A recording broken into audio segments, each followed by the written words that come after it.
So recently Apex just changed all of their rules and I actually think I like it. But if you're expecting this to be a video where I just go through the website and read the rules to you, this isn't that. I'm gonna make the assumption that if you're trading, you know how to go to a website and read the rules. So instead, I'm gonna show you how to use their new rules and turn it into a trading plan. Because reading the rules are great, but using the rules to create a trading plan that helps you to pass the challenge, that's better. And that's what we're about to do. So the first thing that we wanna do is pick an account because Apex launched two different accounts now. They have intraday and end of day. So I'll explain the difference between those two so you can pick the one that works best for you. So let's say we have these two accounts. They're both $50,000 accounts. They both have the same max drawdown of $2,000. We have an end of day and an intraday. Now the biggest difference between these two is if you pick an end of day account, let's say you're in a trade, you have the end of day account and this trade's going in profit. Let's say at the very top here, let's just pretend this is $1,000 in profit and for whatever reason you decide to go break even. So now you have $1,000 risk-free floating profit. Now if this trade, this $1,000, if it comes down and hits you at break even, nothing really changes. Yeah, I mean, you're not getting the money that you were just in profit on, but your max drawdown doesn't change. It stays at $2,000. But if you pick the intraday account, let's say you take the same trade. We have the 50K account, we have this trade running, $1,000 in profit, I decide to go break even, and for whatever reason, this trade pulls back, it hits me at break even, and I close with zero. Now the difference is with the intraday account, this unrealized profit that I just had, that $1,000, it does count towards my max drawdown. So my max drawdown after that trade got me at break even, I now only have $1,000 left of max drawdown. I technically lost $1,000 even though I didn't lose a trade because the intraday account will include your unrealized profits for all the trades that you're in. I really like the end of day account because you can hold trades risk-free longer without any penalties and you can stand pullbacks. With the intraday, it's like you got to get in at a breakout, you got to close at the top, you don't want any pullbacks. I'm okay doing that with high volume because I mainly trade NASDAQ during the stock exchange open or I trade high impact data. So I love volume.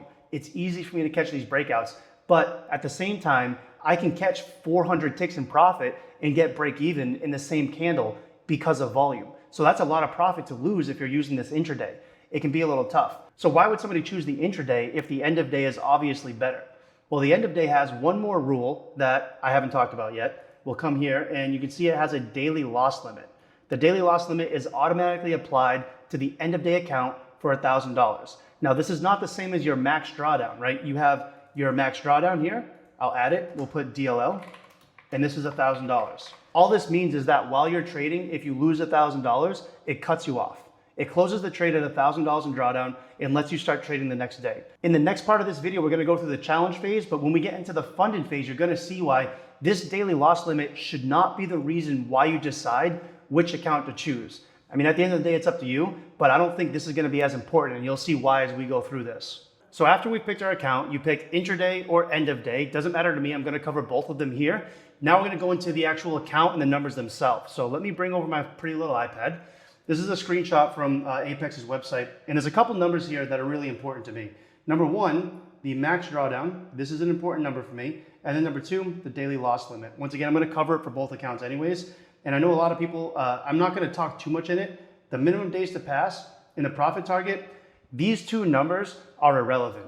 If you create a trading plan and you follow it consistently, you will guaranteed hit this profit target. And minimum days to pass is 1. So there's not really much for me to break down on that. Just take some good trades. And also maybe not make it a goal to pass in one day. If you do that, that's fine. Just understand there's a lot more risk to it, obviously, in the trades that you're taking. So I'm not gonna really advise on that part. This is for people who want to pass consistently, get payouts, and not play that fucking roller coaster that everyone always does, where you get one massive win, get a payout, and then they never get a payout again. So what I like to do first is I'm gonna take the max drawdown, and it says $2,000. Now, I ask myself one very specific question. I would basically be like, how many trades is it unlikely that I'm going to lose in a row? And for some reason, the number that I came up with was 10. I've never gone on a losing streak of 10. So I will divide whatever my drawdown is by 10. And what this does is, this gives me my risk per trade. And I'll show you what that looks like. This is gonna give me $200. So what this means is, if I risk $200 per trade, I'm going to have to take 10 full stop loss hits before I blow this account. If you want to increase this number, all you would have to do is you can take that same $2,000 and instead of dividing it by 10, you can divide it by 20, right? So you're going to get the same thing, just half. So now what this is telling you is you need to risk $100 per trade and you can take 20 full stop loss hits in order, 20 full stop loss hits before you lose the account. You can take this same formula and put it onto a 100K account, a 150K account, whatever it is. All I'm doing is asking myself, how many trades am I willing to take a full stop loss hit before I blow the account? And pick a number. If you don't like it, if it's too much, change it, increase it, decrease it. This can change over time. For me, I stick with the 10% rule, 10% of the drawdown, and it works out pretty well. But there are times where I'll risk way more than $200, $300 per trade, depending on the account that I'm in. So this is kind of like a guideline. So we have a 50K account. We have $2,000 in drawdown.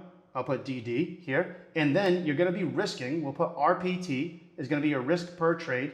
And that's going to be, we'll just stick with $200 for this one, divided by 10%, $200. Now there's one more number, at least for me, that's super important, which isn't even included in any of this. And for me, it's my daily profit target. I'm just going to put PT. The daily profit target for me is super important because I've learned that if I'm taking trades, I like to make the decision ahead of time on when I'm going to close the trade or what I'm happy with in profit. Because if I take a trade and I know that the sky is the limit on all of these trades, I can close with $100, I can close with $100,000. You never know how much the market is going to go. The problem with that is if I don't make the decision ahead of time, then I have to make the decision in real time. So I'm watching the markets, I'm looking at my trade, I'm making an emotional decision, not a logical decision. I'm making an emotional decision on when I want to take profit. So for me, I like to have a daily profit target goal for all of my trades, for all of my accounts. And I make this very simple for myself. All I do is I take my risk per trade and I double it. So for this example, it would be 400. So doing it this way, my losing days will never be bigger than my winning days. And that's what you want. If we break down so far what we have a 50K account, right? We have the $2,000 in drawdown.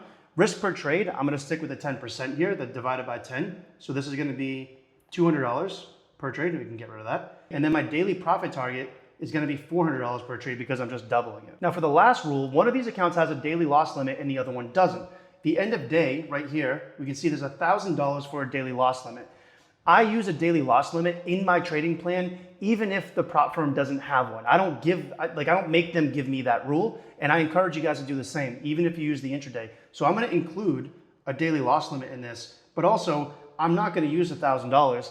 I do the same thing for my daily loss limit that I do for my daily profit target. I will put a maximum rather, of $400. I'll double it. This way, worst case scenario, my daily profit target is 400, my daily loss limit is 400, I'm break even. Now, just to clarify something on the daily profit target is that it's a target. It's a minimum that I'm happy with. It doesn't mean when I hit $500, I'm closing. Usually it means like when I hit $500, I'm gonna start going break even. I'll start managing the trade. Maybe I'll take partials at $700. 500 is the minimum that I want. So I'm not closing at 500 every day, or 400, I'm sorry, and then losing 400. Then you're just gonna be stuck break even. I'm saying the daily loss limit, this is your maximum. You hit this, I'm done. The daily profit target, that's my target. I'll keep going until I either hit that or I'm beyond that. But I'm happy with this number regardless because I know anything less than that, I'm gonna be in the negative if I use my daily loss limit of $400, right? If I am closing, let's say I close the day with $200 and now my daily loss limit is still 400, I'm gonna be negative 200 if I take a loss the next day, right? So if I do it this way, my daily profit target is a minimum 400. My daily loss limit is a maximum 400. I will, at the very worst case, be break even. So a quick recap on this entire thing. If you pick a $50,000 account and you want to decide how much you're going to risk per trade, just divide it by whatever number you think you won't go on a losing streak for, right? Like I explained earlier. So we're going to use our risk per trade for $200. The daily loss limit, once again, $400. I'm just going to double it. I put 440. And then the profit target, same thing, we're gonna double it. These numbers are just guidelines. But if you can just reduce this, like the daily loss limit to me is one of the most important, and the risk per trade.